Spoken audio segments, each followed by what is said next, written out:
पिपरा के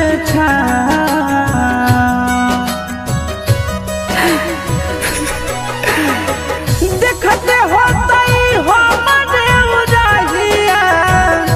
बैठी के पिपरा के